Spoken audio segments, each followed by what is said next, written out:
وشفاء نور الابصار وضیاء وعلى آلہ وبارک وسلم اللهم ربنا اتم لنا نورنا واغفر لنا انك على كل شيء قدير اللهم ربنا افرغ علينا صبرا وثبت اقدامنا وانصرنا على القوم الكافرين اللهم احسن عاقبتنا في الامور كلها واجرنا من خزي الدنيا وعذاب الاخره یا رب ذو الجلال جو کلمات طیبات پڑھے جو نیاز دی جا رہی ہے مولا اپنی پاک برگاہ کے اندر قبول و منظور فرما مولا اس کلام الہی دسواب اس نیاز اسواب آقا کریم علیہ الصلوۃ والسلام کی بارگاہ اقدس میں پیش کرتے ہیں خالق کے کائنات قبول و منظور فرما مولا میرے آقا کریم علیہ الصلوۃ والسلام کے وسیلہ جن حضرت آدم علیہ الصلوۃ والسلام سے لے کر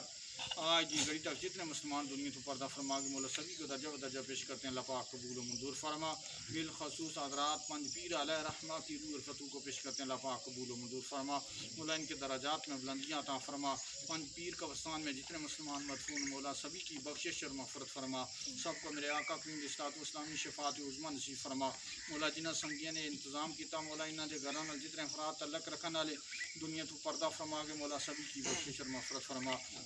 مولا ان کے والدین کو صحت و تندرستی عطا فرما مولا پوری خاندان پوری فیملی کی تمام دینی دنیاوی مشکلات کو آسان فرما مولا ان کے کاروبار میں روزی رزق عزت مال جان میں برکتیں عطا فرما مولا اپنا فضل اپنی مہربانیاں فرما الحمدللہ رب العالمین والعاقبۃ للمتقین والصلاۃ والسلام علی سیدنا الانبیاء والمرسلین وعلی آلہ وصحبہ اجمعین برحمتک یا